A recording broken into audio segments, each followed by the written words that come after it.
Have you ever wondered why some children look at the world like they've seen a secret? Not just wide-eyed innocence, but the gaze of someone who's glimpsed something beyond the veil.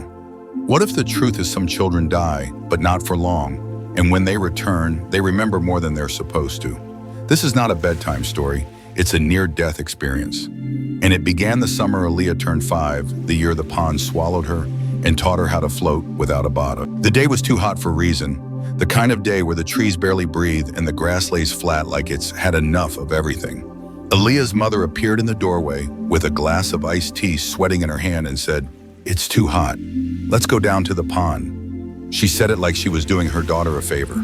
She didn't know she was sending her into the arms of death. Elia threw on her faded flamingo swimsuit, grabbed her towel, and followed her older brother Isaac, who was already halfway down the hill.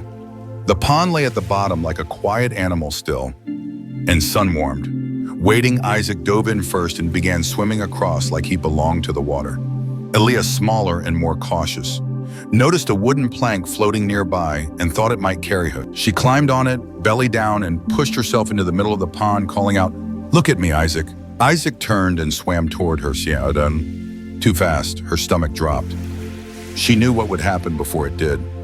Isaac always took her things. He grabbed the board, climbed on it, and kept swimming. The board was gone. Elia was left in the water alone. She didn't know how to swim. The panic rose fast and hard. Her arms splashed. Her leg kicked nothing. The world spun as the water sucked her down. She opened her mouth to scream, but it only filled with warm, muddy water. The surface disappeared above her. Everything went brown. And then it stopped. The fear, the struggle, the noise, everything. She was no longer in the pond. She was floating above her kitchen ceiling, watching her mom and older sister packing snacks for a picnic. They looked calm, unaware. She couldn't hear voices, but she felt their moods like emotions on the wind. They didn't know she was drowning. They didn't know she was already gone. And then she was back. In the water, but something had changed. Her throat no longer burned. She wasn't gasping. She could breathe. The water that was once muddy and suffocating was now glowing with translucent green light. A thought crossed her 5-year-old mind. They lied. Drowning isn't scary at all. She began sinking slowly like a feather falling through sunlight. Small fish bumped into her gently. Normally fish darted away, but not this time. They weren't afraid. They knew she was no longer a threat. She was one of them. That's when the truth hit her with a quiet finality. I'm dead, but it didn't scare her. It made sense. A peaceful sense. And then she saw it. Her family's blue minivan parked at the pond, her parents, her siblings walking in and out, murmuring. That's where Elia is, like she had become a permanent part of the water. A ghost, a memory. But then she rose, her vision lifted beyond the surface. She could see the pond from above and below at once like a fish tank with no glass. The trees bowed in the wind as she drifted above them. Route 52 stretched out beneath her like a ribbon. She saw the rooftops, fences, even the bend in the road where her school bus turned every morning. She thought, if I can hover, maybe I can fly. So she did. And then came the voice. It was female, soft but clear, and it came from somewhere to her right. Don't go yet. If they find you soon, you might return. It wasn't a command. It wasn't even a warning. It was a choice, but Elia was only 5, and she felt like the rules didn't apply anymore. She didn't want to return. She wanted to play. She floated toward 2 boys walking near the pond with fishing poles. She called out, "Where are you going? What are you doing?" They didn't answer. But one of them, the one her age, seemed to hear her. He didn't speak with his mouth, but with his mind. "We're late getting home. We're in a hurry." She felt the ache of being ignored again. She flew past the highway toward her grandmother's street. She saw kids playing kickball in a yard and ran with them, but no one saw her. No one felt her. The joy faded. This wasn't life. It was absence with shape. She tried going into houses, but everything felt thinner, like memory. Then she saw her mom and sister again, finally at the pond, but they weren't looking for her. They were sunbathing, chatting, laughing. She felt it all.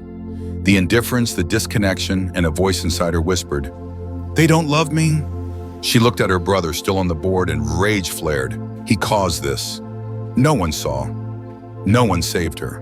Then a deeper voice spoke inside her head. It wasn't her. Children are sent here to be loved. That is why God sends them. Her little heart cracked wide. Then why wasn't I loved? She asked. Silence answered, but the silence had weight. Then, like a flashback in reverse, she was back. Isaac was carrying her. She felt his shoulder tasted pond water in her throat. She saw her mother's eyes widen with quiet shock before she turned away. There were no screams, no panic, just shame, just walking. They walked back home like nothing had happened. Her brother vanished up the hill.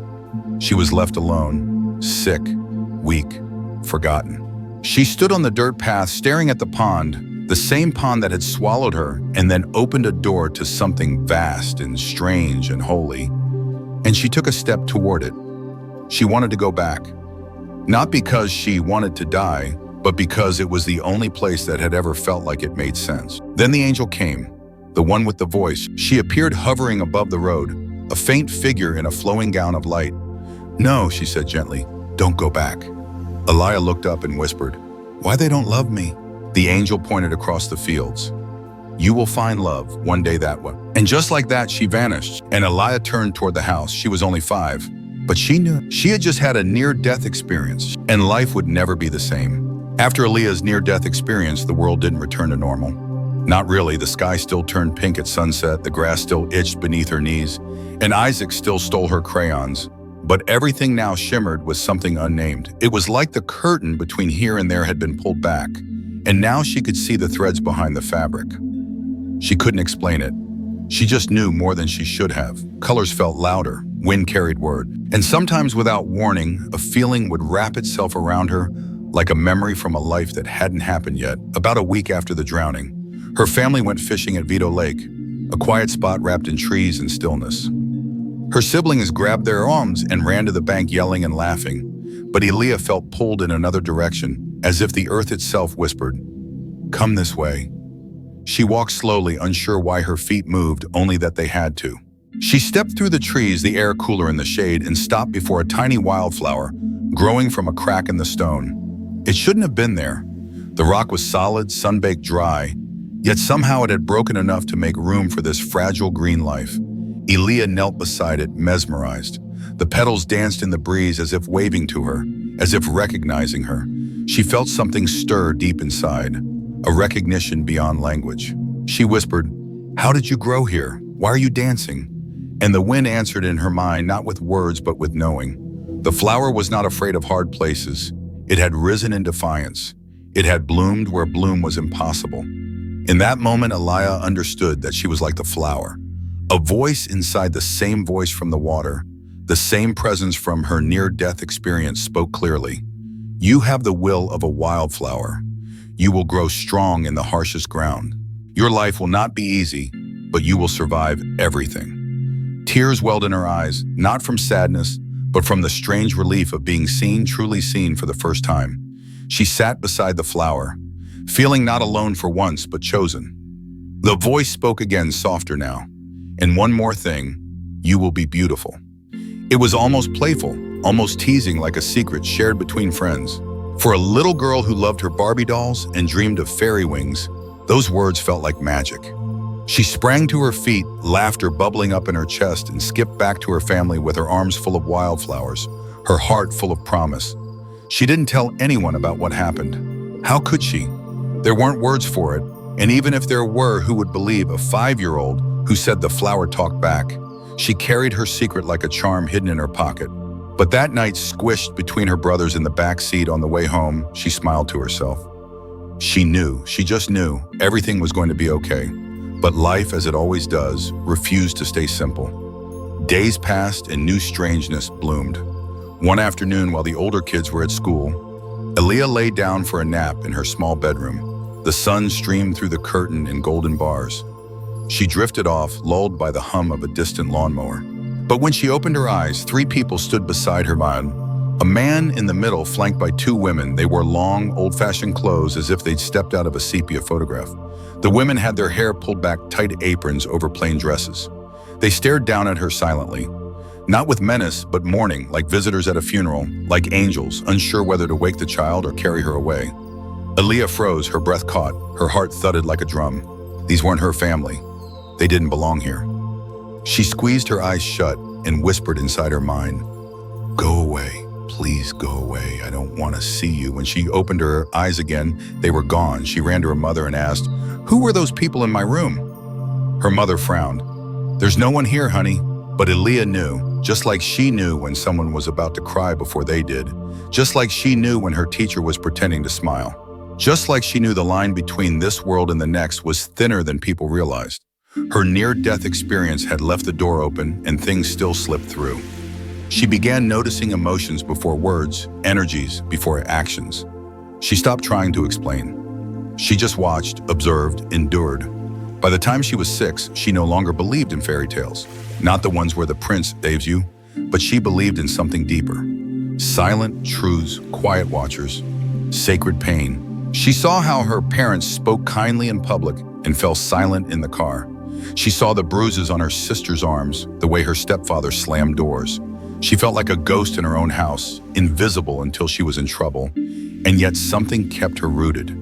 Something still whispered, "Grow like the flower." In 5th grade, a teacher named Mr. Cooper gave a lesson that rewrote her soul. He talked about failure to thrive, how babies in orphanages could die without being touched, even if they were fed, how old people, when forgotten, could choose to stop living. Elia sat in the front row, unmoving and eyes locked on him. Something inside her cracked. "People can die from not being loved," she repeated to herself. "People can die from being forgotten." Her hands clenched in her lap, her jaw tightened. That cannot happen. Not if she could help it. She didn't know how, but she would find a way. Her near-death experience wasn't just a memory, it was a mission. Something had been planted in her when the water let her go. Something wild, something bright. At 13, she stood alone behind her school in the smoking area. She wasn't smoking. She didn't even know how. She just wanted to look tough, like she mattered, like she couldn't be broken. But inside she was tired, so tired. She felt like no one cared, like everyone who ever said "I love you" would eventually walk away. Then a whisper came again, not from outside, from that sacred space within, the same voice, the same warmth. "Do something good for your body." Just once she blinked. Her lungs burned with held-in sobs. She turned away from the kids, lighting cigarettes, and walked to the cafeteria. She sat alone and ate her lunch in silence. It felt like rebellion. That night in bed, she prayed. Not the way her church told her to, not with folded hands or memorized verses. She spoke to the wind, to the flower, to the voice, "Help me make it. Help me keep going." And she felt it, something ancient, something radiant. Her near-death experience hadn't ended at the pond. It had only begun. The light was still with her, the mission still unfolding, and the wildflower inside her still growing, still dancing. At 25, Elia stood barefoot on the hill behind her new home, the late afternoon sun warming her skin and the wind brushing gently against her face like a whisper from a world she remembered all too well. The field before her was golden with tall grass, and her 2 little boys were chasing each other near the edge of the trees. She had come so far out of poverty, out of silence, out of the shadow of her childhood. The scars hadn't vanished, but she'd learned to wear them like symbols of survival. She was married now, carrying twins after a long battle to reverse the damage of a controlling first relationship and preparing to adopt her nephew. For the first time in her life, she felt full of purpose, of love, of promise. It was a fragile joy, the kind she didn't speak of too loudly, afraid the world might notice and take it away. Then the scream came. "Mom," her son, Matthew, shouted from the woods. "Jeremy." The name was enough to split her chest open. It was the kind of scream that doesn't belong in the world unless something irreversible is happening. Elia ran hard, hammering, our breath shallow, unable to process anything except the singular terror of a missing child. The creek. She hadn't even thought about the creek. It was never deep. It was barely a stream, but something inside her already knew the truth. She stopped before reaching the trees, paralyzed. Her hands trembled. Her mind shut down, and then once again the shift happened. She was no longer in her body. She was above the field, hovering, watching the same sensation from her first near-death experience, weightless awareness, vision without eyes, feeling without touch. And the knowing came. Jeremy was in the creek. The snow melt and rain had turned it deeper than before. He had fallen in. He was underwater, but he wasn't gone. Not yet. Elia could feel him like a thread stretching between dimensions, thin and fraying. She didn't scream. She prayed, not with words, but with will. Her thoughts shot across the unseen distance like lightning. "Jeremy, it's not that deep. You can stand. Just stand up. Walk out. You're okay. Please, my baby, come back to me." She took slow, cautious steps toward the creek, every cell in her body bracing for the sight of his lifeless form. But as she neared the edge, she saw him, small, soaked, muddy, climbing out of the water. He stood right in front of her, blinking, then said, "Mom, were you worried about me?" She dropped to her knees, the world dissolved around her. She held him, sobbing, unable to speak. Years later, at age 20, Jeremy would tell her, "Mom, I heard you. I heard your voice when I was in the water. I heard you tell me to stand up, so I did." And then he said something even stranger. "I saw you from above. Like a drone, you were praying." Elia knew what it meant. The light was still with her. The gift or the burden of her near-death experience wasn't some fluke or fantasy. It was real. It still lived in her, rising when she needed it most. The next morning, she woke with pain searing through her abdomen. Something wasn't right. She had been pregnant with twins. Her doctor had told her they were fine, but now she could barely walk. Her husband took her to the hospital. In the hallway, just before they reached the room, she lost control of her body. Her head fell to her chest. She couldn't move, couldn't speak. The world went black, and then the rush. It felt like being shot out of a cannon through a tunnel made of light and sound. There were no walls, and yet there was direction. There was no ground, and yet she was moving upward. Space blurred around her. She wasn't dreaming. She wasn't hallucinating. She was somewhere else. And the knowing returned. She was dying again. But this time it was her own choice that had brought her here. She'd taken the risk, reversed the procedure, fought to carry life again, and now she was leaving it. When she reached the top, there was light. Not just brightness, but essence. The light was everything. It was the walls, the floor, the air. It was within her and outside of her. She felt like herself, but not in a body. No edges, no weight, just consciousness and clarity. She said aloud, or perhaps only thought, "I'm dead." And then came the realization that haunted her. "I didn't make a difference. I didn't leave a mark. No one will remember what I tried to do." She looked around and noticed shapes, outlines of beings standing in rows. In front of them, others sat like a jury.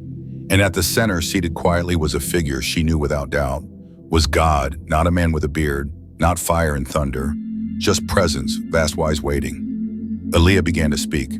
Her pain, her trauma, her life poured out in fast, unstoppable bursts. "My father did this. My stepfather did that. My mother never saw me. My children can't lose me. They can't grow up the way I did. They can't live without a mother's love." And then a screen appeared to her left. A scene played. A child at a store throwing a tantrum, demanding something from his mother. The mother stayed calm, unmoved. Elia understood. This was how she looked to God, panicked, demanding, unseeing. The answer was no. It was her time, but she couldn't accept it, not without knowing. She turned to the light and begged, show me what happens to my sons if I don't return." And the light answered. She stood next to a man in a long robe facing away, brown-haired, radiant. She didn't need to see his face to know it was Jesus. Instantly, they descended together like feathers dropping into nighttime. They hovered above her trailer. Inside, her sons were grieving. Her sensitive middle child, Jeremy, was inconsolable. "I want Mom back. I don't care what anyone says. I want her back now." The pain in his voice shattered her. The light pulled her back. She was no longer just in the light. She was in front of God, collapsed, broken. "It's my fault," she whispered. "I chose this pregnancy. I reversed it. I risked it. If they lose me, it's because of me." The regret scorched her. Her hands reached forward. "Please let me go back." The light pulsed. The silence trembled, and then she felt her body again. Her fingers, her arms, her feet, her hearing returned. The nurse was chatting casually behind her, unaware that her patient had just returned from death. A near-death experience so profound it could not be dismissed. As her body came fully back, a voice whispered, "Once you feel your feet, you're all the way home." She did, and she was, but everything had changed again. The hospital room was too white, too still, too unreal. Elia lay under the heavy fluorescent light, her body limp but her soul alert, as if some invisible tether had not yet fully returned from where it had gone. The doctors didn't understand. Her husband didn't understand. She herself barely understood. All she knew was that she had died or come close enough that the truth could no longer be undone. Her near-death experience had not just been a moment of light and return. It had been a revelation, a trial, a message, And perhaps most unbearably, it had been a goodbye to two unborn children whose faces she would never see. She was told she was fine, but she wasn't. Her spirit still vibrated with the echoes of everything she'd seen, everything she'd felt, everything she was no longer allowed to forget. She tried to tell her doctor about the pain that had preceded it, the sudden ejection from her body, the way she saw the nurses chatting while she hovered lifeless in the wheelchair. But the words stuck in her throat like thorns. It was 1986. Women who spoke of visions were placed under observation. She smiled, she nodded, but inside she was screaming with memory. That night, in the safety of her home, her body curled like a question mark on the bed. Elia felt grief descend, not just for the loss of her twins, but for the heaviness of carrying knowledge that the world refused to hold. Her husband didn't ask questions. He didn't want the answers. The pain she felt wasn't just physical, it was spiritual. Weight, the kind that seeps into bone and lingers in silence, but the universe was not done with her. The veil once lifted does not fall back into place so easily. Weeks passed, then months. Life tried to resume its rhythm, but the melody was off at a family reunion, surrounded by picnic tables and plastic chairs. Elia heard something strange, a child crying. Not a loud cry, a soft one, a cry that no one else heard. She paused, fork halfway to her mouth, head tilted. "Does anyone hear that?" she asked. Everyone shook their heads, kept eating. She stood, walked out into the field, drawn by the sound only she could hear. The grass grew tall where no one had mowed. She pushed through it step by step until the crying grew louder. Then she saw him, a toddler face down in a narrow ditch, barely twitching as water ran through it. Elia reached in, grabbed him by the back of his shirt, and lifted him into her arms.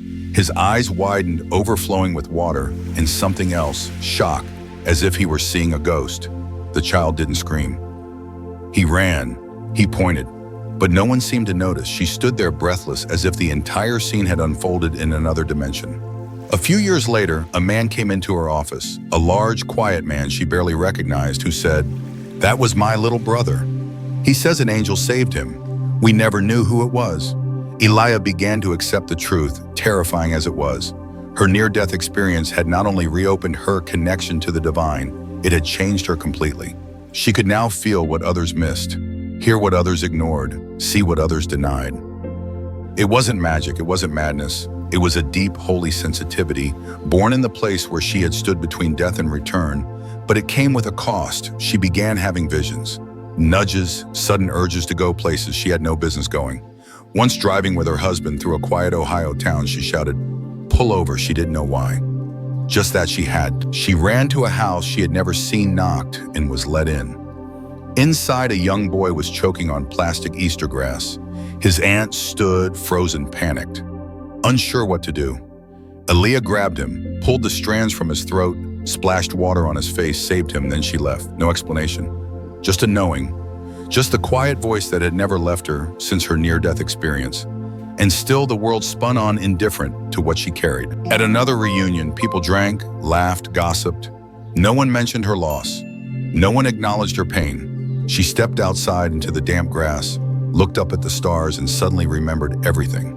The pond, the silence, the green glow, the voice, the fish, the board. The abandonment, it returned in full force like a flood, and she fell to her knees in the dark, asking aloud, "Did I drown when I was little?" The next morning, she asked her mother directly. "Did I drown?" Her mother looked at her sideways. "You were missing. I told your brother to go find you. He brought you back up the hill.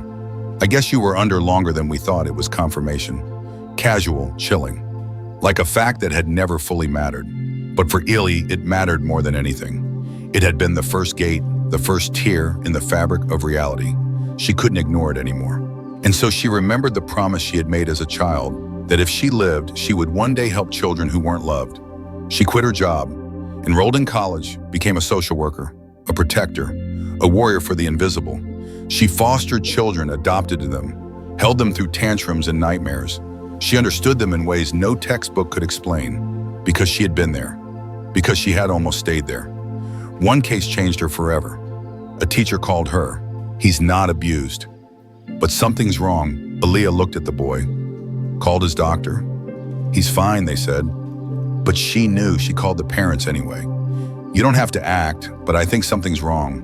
The parents took him to the ER. He had a brain aneurysm. The doctor later said, if you hadn't brought him in, he would have died tonight. Elia hung up the phone and wept. Not just because she'd saved another child, but because she'd once begged God for a reason to return. And this was it. Her near-death experience hadn't just given her back her life. It had given her a purpose that no one else could see. But she did, and she would never stop listening. The day her husband left, Elia didn't cry the way she thought she would. She didn't scream or plead or beg for the pieces to be reassembled. She walked into the bathroom, locked the door behind her, stared at herself in the mirror, and for the first time in years, allowed everything to crack. The tears that came weren't angry. They weren't even sad. They were the tears of someone realizing they had carried everyone else's weight for so long. They had forgotten the shape of their own soul. The mirror reflected a woman whose parents had never protected her, whose siblings only remembered the trouble she caused, whose co-workers misunderstood her silences, whose husband after 16 years no longer loved her, or perhaps never had. And just as she whispered, maybe I don't matter to anyone, the air shifted. She heard it again. The voice not loud, not dramatic, but unmistakable, my child. That was all it said, but the words split her open like light through stained glass. The temperature in the room changed. Her skin prickled, her knees buckled, and something inside her that had been waiting for this moment, something wild, eternal, and holy rose like a flame.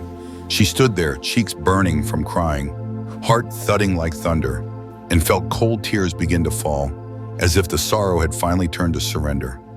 In the stillness that followed, she began to dance, alone silently, her arms raised not in despair but in defiance. That's right, she whispered. God is the only family I need. From that day on, she stopped chasing approval. She stopped bending her spirit to fit into places it was never meant to belong. Instead, she followed what she now recognized as divine direction. Those invisible nudges that never made sense to anyone else, but always led her exactly where she was meant to be. It was no longer about logic. It was about faith and trust, and the kind of obedience that comes not from fear, but from deep intimacy with the unseen. Her near-death experience had become her compass, and the light she saw on the other side continued to shine through everything. One night, not long after the divorce, she went for a walk in the countryside, unsure why she was drawn to that particular place. There was nothing remarkable about the gravel road or the abandoned barn in the distance or the fading for sale sign that hung from the mailbox. But her steps didn't stop. They kept moving until she found herself standing in front of a building she'd never seen before. It looked like a community hall, old and empty. Her hands trembled, her feet hesitated, but the voice came again, this time firm. Don't look left, don't look right, look straight ahead. So she did. She opened the door, and there he was, Jimmy. The same boy she'd seen all those years ago in high school. The one everyone admired, the one God once told her, you are not to approach, you are to observe. This is what goodness looks like. 2 decades had passed. He didn't recognize her at first, but something in his eyes shifted when she said her name. They talked for hours that night, and weeks later they fell in love. A quiet, real, no need to perform kind of love. Soulmate love. The kind of love that doesn't save you, but lets you save yourself while someone stands beside you and says, keep going. I see you together. They adopted not 1, not 2, but entire sibling groups of children who had been shattered by life. 10 in total. Some were babies. Some were older, angry, broken, distrustful. But Elia understood them. She didn't need to read files or diagnosis reports. She had lived it. She had wept it. She had died through it. She knew what it meant to scream in silence to break things, just to prove that you still existed. She recognized their pain because it had once been her own. And the light from her near-death experience had taught her not to fear brokenness, but to sit beside it until it softened. One day, she and Jimmy were driving through Tupper's Plains when they saw flashing lights and a roadblock ahead. Her husband stepped out of the car to ask what happened. While he was gone, a knowing rose in Elia like a wave. It's a motorcycle accident. They think only the man died, but there was a woman on the back. She was thrown into the weeds. They don't know she's there. When Jimmy returned, she told him. He hesitated. We're not allowed down there, he said. They've closed the road. But she couldn't shake the feeling. She begged him to drive closer. He refused. The next morning, the news confirmed it. A man had died in the crash. Hours later, a second body was discovered. His girlfriend found exactly where Elia said she would be. That day broke something in her. Not because she had been right, but because she had not insisted hard enough. She could have saved that woman. She could have tried harder. She told herself she had been silenced by reason, by law, by fear of looking mad, and she wept not for guilt, but for the weight of knowing and not acting. Her near-death experience had not only opened her eyes to the other side, it had held her accountable to what she saw. To deny the voice now felt like betrayal, and the visions did not stop. She dreamed of people she hadn't met, felt heartache that wasn't hers, woke up sobbing from the grief of strangers. The light no longer visited her. It lived inside her. She began journaling every detail, every message, every warning. She filled notebooks with names, with dreams, with flashes of other people's pain. Sometimes they made no sense. Other times the confirmation came months later. But she never stopped writing. Until one morning, after a long, sleepless night filled with echoes of her own past trauma, she waved an invisible white flag. "I give up," she whispered into the silence. "What's the point? Why do I keep trying to help? Why do I carry these things? What was the purpose of my life?" Then, like clockwork, the vision came. She saw herself standing in a shallow creek, lifting small pieces of light from the water and placing them in a basket. The water shimmered with memory, and a voice said, "You cannot show them the light unless you also show them the darkness. Tell your story, not to be understood, but so others can remember." She knew then. The near-death experience had never ended. It had only just begun. Elia sat alone in her camper that night, the hum of silence pressing down like the weight of the sky itself. Outside, the wind moved through the trees in slow, aching sighs, and the moon seemed too tired to shine. Her journals were piled beside her, full of visions and memories. She could barely explain to herself, let alone to others. She had spent the day trying to outrun the ghosts again. The memories of trauma, the echoes of foster children who had flinched in their sleep, the disappointment of saving someone too late. Her thoughts had become a carousel of what-ifs. What if she had gone down the embankment? What if she had ignored the rules? What if the woman on the back of the motorcycle had lived because Elia had listened more fiercely? Her hands trembled as she reached for her pen, but she couldn't write. Not tonight. Her body slumped. Her shoulders dropped, and for the first time in years, she allowed the darkness to say what it wanted to say. "I'm done," it wasn't said in anger. It wasn't a threat, it was a whisper born from exhaustion. "I tried, I gave everything I had, and it's never enough." She had saved lives, held the hands of the broken, adopted the wounded, shared the light of her near-death experience with hundreds, but the world didn't seem to change. Not really. And she was tired of being the bridge between what people feared and what they refused to understand. Her eyes burned, her chest tightened. She wasn't suicidal, but she was hollow. The kind of hollow that doesn't want to die, but doesn't quite know how to keep living either. She looked up and whispered, "God, what was the purpose of it all? Why did you let me see so much, feel so much, if you weren't going to let me rest?" Then the vision came. Like a curtain being pulled back mid-prayer, she saw herself from above, standing barefoot in the middle of a creek. The water around her shimmered with light, but not ordinary light. Each glint, each flicker was a piece of someone's story, someone's pain, someone's miracle, and she was collecting them. One by one, she bent down, picked up each fragment, and placed it into a woven basket. Her hands moved with reverence. Her face was soft lit from within. She was doing sacred work. Work that only she could do, and then a voice, not the usual gentle whisper, but one rich with truth and gravity, spoke directly into her heart. "You have buried both the pain and the wonder. You must show both. Tell it all. Not for attention, not for answers, but because others need permission to remember their own light. You are not here to understand it. You are here to report it." She sat upright, her chest rising like something had been breathed back into her. The darkness had not won. The silence had not swallowed her. Her near-death experience wasn't just something that had happened in the past. It was a living vow that still demanded her presence. She didn't hesitate. She opened her laptop. Her fingers moved like they remembered what her mind had almost forgotten. She began to type, not with fear, not with apology, but with clarity. She wrote everything chronologically, honestly, fiercely. No embellishments, no filters. She included the shame, the silence, the visions, the failings, the miracles. She told the truth like someone who had stood in front of God and begged to return, not because she was brave, but because she knew her children needed her more than heaven did. The words poured out like a dam breaking. She didn't try to sound smart or spiritual or inspiring. She just told what happened. Every moment, every ripple, every thread, her first drowning, the out-of-body kitchen ceiling, the angel who pointed toward Belpre, the wildflower she knelt beside, the child in the ditch, the motorcycle woman, the twin pregnancy, the courtroom of light, Jesus beside her, the jury, the sobbing, the return. She wrote it all, not because it was hers to keep, but because it had always been meant to be given away. When she finally pressed save, a stillness fell over the camper, not the empty kind, the sacred kind, the kind that follows obedience. She began sharing her story in quiet spaces at first support groups, grief circles, online forums. But something unexpected happened. People came, not just to listen, to weep, to finally say me too. They brought their own fragments, their own near-death experience, memories they had buried beneath logic and fear.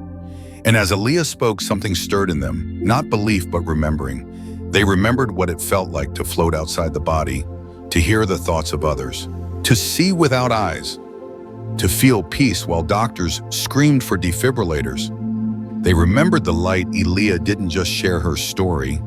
She became a midwife for other people's remembering. And every time someone said, "I've never told anyone this before," but she nodded, not with surprise, but with recognition. Because the light speaks differently to each of us, but its language is always love. She started a podcast. She interviewed hundreds.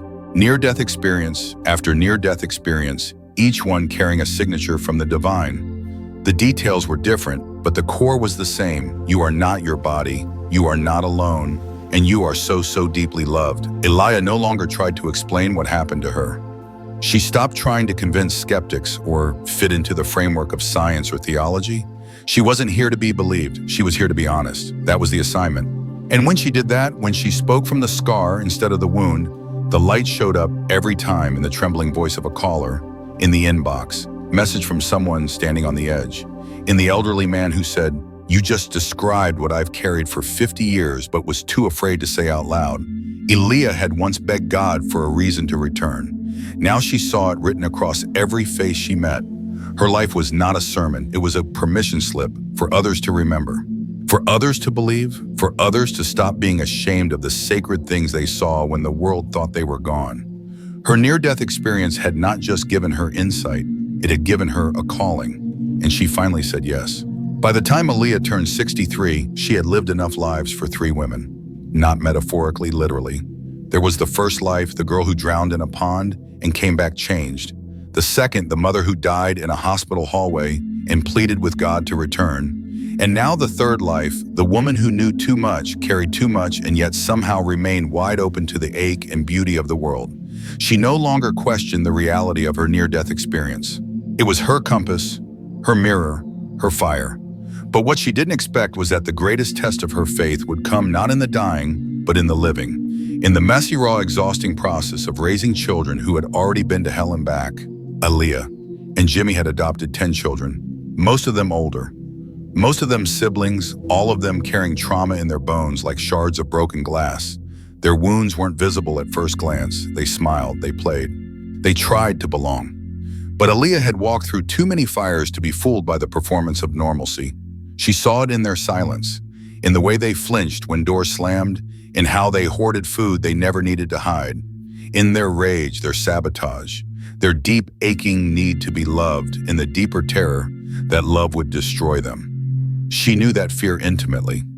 Her own childhood had taught her that love could be withdrawn like oxygen. That safety was a luxury, not a guarantee. That being good wasn't enough to be wanted. So when her adopted daughter screamed, "You're not my real mom," and threw a plate across the kitchen, Elia didn't punish her. She walked over, picked up the pieces, and whispered, "I know, but I'm still here." Because presence, she had learned, was sometimes louder than words. And when the same girl curled up crying an hour later and begged her not to leave, Elia wrapped her arms around her and said, "I'm not going anywhere." And she meant it. People praised her, called her brave, called her a saint. But Elia didn't want applause. She wanted people to understand that trauma is not a phase, it's not a mood. It's a war inside the soul. And when you adopt children who have been abandoned, hurt, or neglected, you are adopting their war too. Her near-death experience hadn't made her better at parenting, but it had made her unafraid of the dark. And that mattered, because sometimes the only thing that keeps a child from walking into their own abyss is knowing that someone's willing to sit beside them in theirs. She learned to speak their language, not through therapy, manuals, or online forums, but through watching, waiting, trusting that the soul would show itself when it was ready. She saw how her boys longed for fathers they barely remembered, how her girls idolized mothers who had left them behind. She didn't compete with ghosts, she honored them. Let them have space, let her children grieve without shame. Because grief, she had learned, was not an enemy, it was a doorway to truth. One night, her teenage son, 15, angry, brilliant, ran away. Left a note that said, "Don't try to find me." Elia sat on the porch all night, wrapped in a blanket, praying not for his return, but for his safety. She didn't beg God to bring him back. She whispered, "Let him feel me there, even if he's not ready to come home." He returned 3 days later, exhausted and hungry. He didn't say much, just walked into the kitchen, poured a bowl of cereal, and said, "I thought you'd give up on me." Elia didn't cry. She didn't scold. She just said, "I never even sat down." And in that moment, something shifted. Years passed, some of the children moved out, some stayed close, some drifted. That was okay.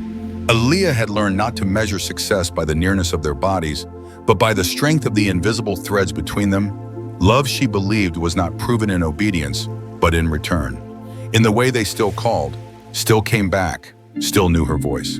But the real lesson came in the quiet moments when she sat beside a child with night terrors and hummed until sleep returned. When she braided hair in silence because words were too dangerous.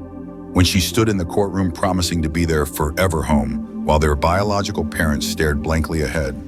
It was in those moments that Elia felt the presence of the light again. The same light from her near-death experience, not blinding, not dramatic, just steady. Like a candle in the corner of the room that never goes out, no matter how loud the wind howls outside. She began to understand something deeper, that perhaps the true purpose of her near-death experience wasn't to tell people about heaven. It was to create a space on earth where heaven could be glimpsed, not through miracles, but through constancy, through presence, through showing up over and over when others walk away. The afterlife had not been a finish line, it had been an initiation. And the real test wasn't in dying. It was in living like she remembered what it felt like to be gone. And she did remember.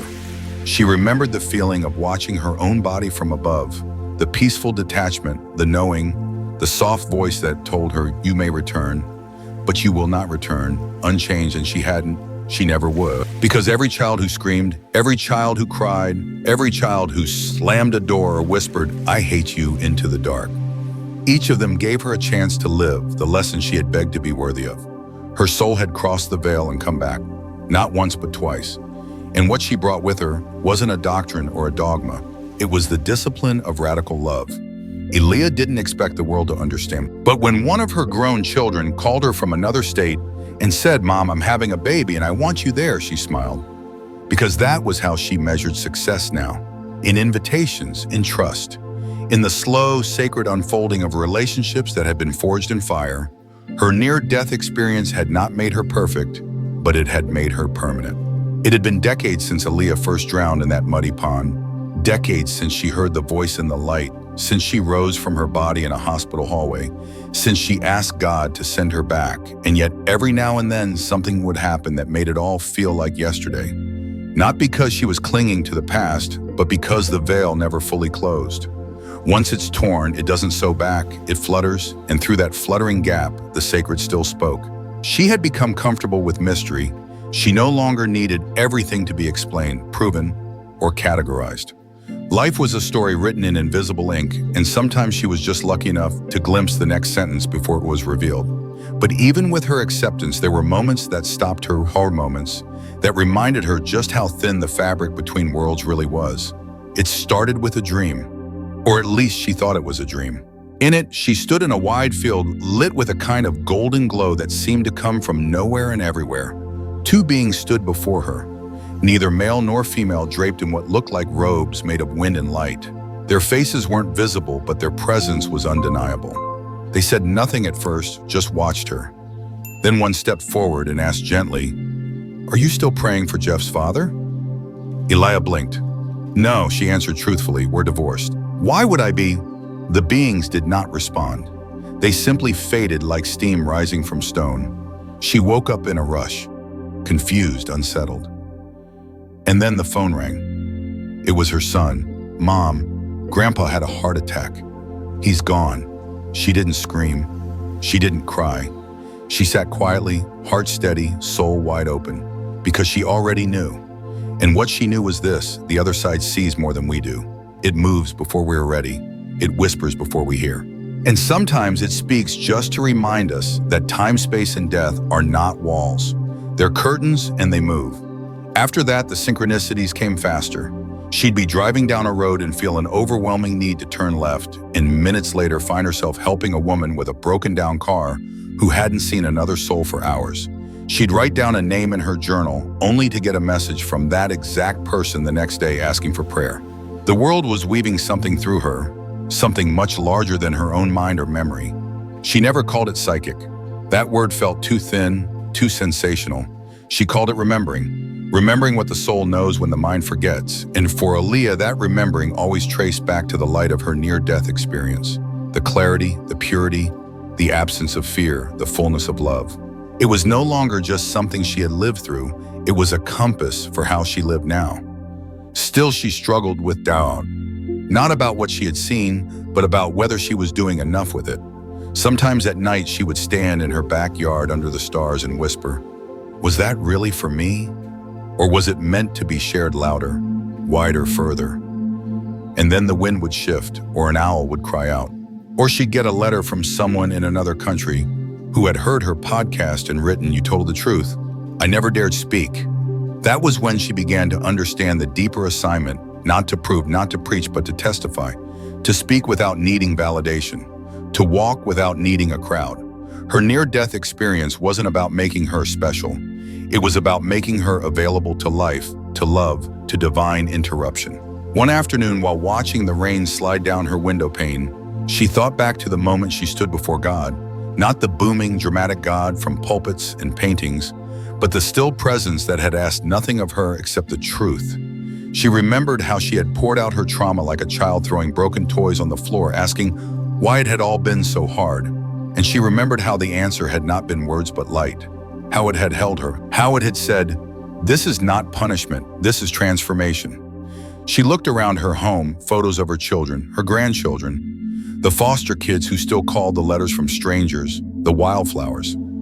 She always kept in a jar on the table, and she saw it clearly.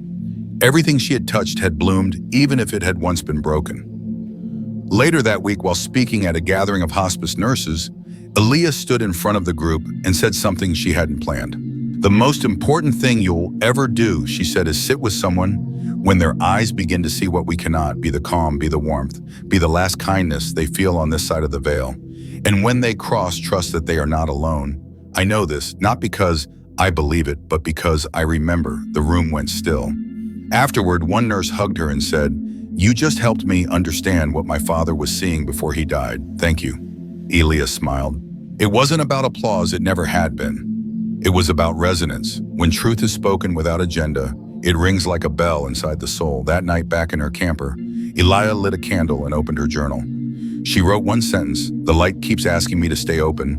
And then she added, "Even now I am being prepared for the next time," because she knew there would be a next time, not in fear, not in dread, but in peace. Her near-death experience had shown her the truth of what comes next.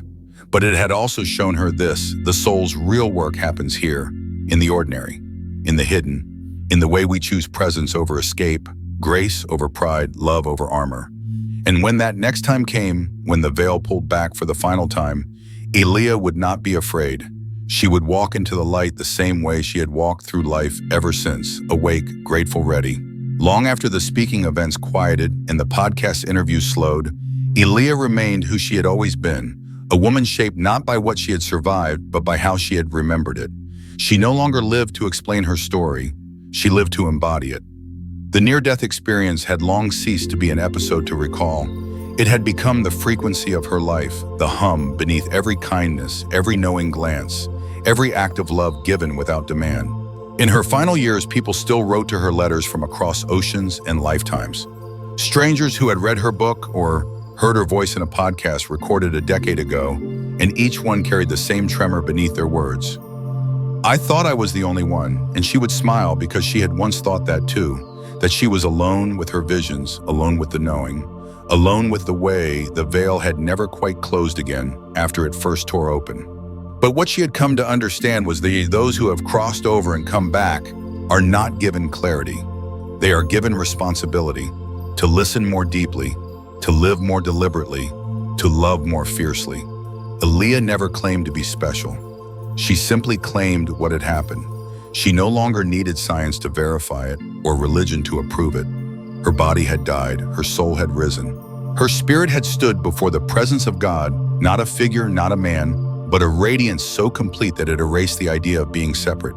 She had begged to come back, not because she was unafraid of death, but because she was finally unafraid of life. And she knew her children needed her more than heaven did.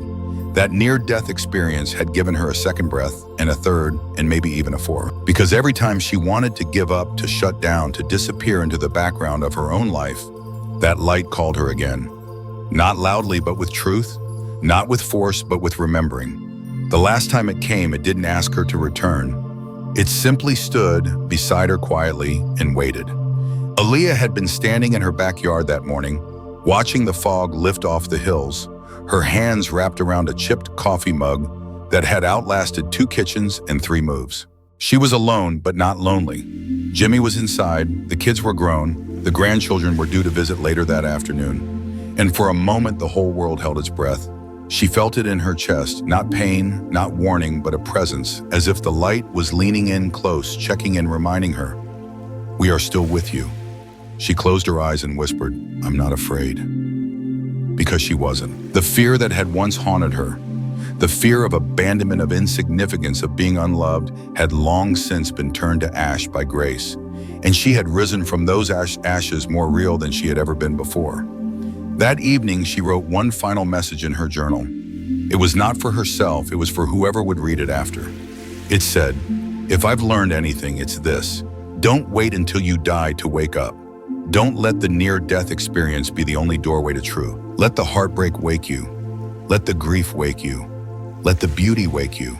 Let the mystery hold you when nothing else can. Don't fear the light, become it." She closed the book, placed it on her nightstand, and sat in stillness for a long while, not praying, not hoping, just being, just open. When Jimmy found her the next morning, she looked like she was sleeping. There was no panic, no suffering, just peace. Her hand was resting gently over her heart, and the candle beside her bed had burned itself to nothing. She had gone quietly the same way she had lived, without spectacle, but with purpose. And yet her story didn't end there, because stories like Elia's never really end. They ripple, they pass from soul to soul, generation to generation, truth to truth. They become seeds planted in strangers who realize they're not alone. They become lifelines for the one who's drowning, for the one sitting in silence, for the one who has no words for what they saw when they left their body and floated into the light. You see, Elia's real legacy wasn't the number of lives she fostered, or the children she adopted, or the podcast episodes she recorded. Her legacy was the courage to say, "This happened to me and I won't pretend it didn't." Her legacy was standing in a world that silences the sacred and choosing to speak anyway. Her legacy was making space for others to say, "Me too." And if you've made it this far, if you're still listening, then maybe you've seen something too. Maybe you've heard the voice, felt the shift, caught a glimpse of the other side when you were between breaths or broken open by grief.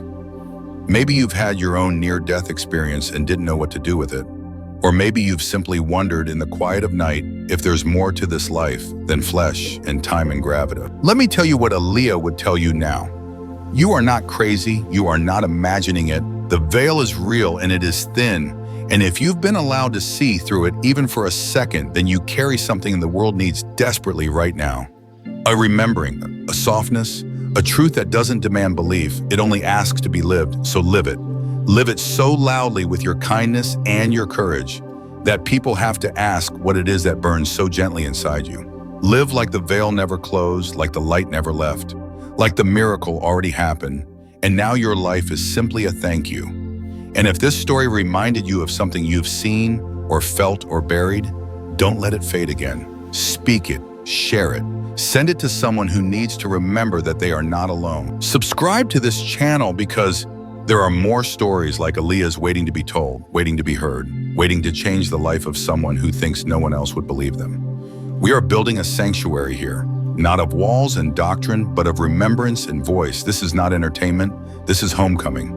Elia's body may have rested, but her message still moves. The light is not a destination. It is who we are when we finally stop being afraid of it.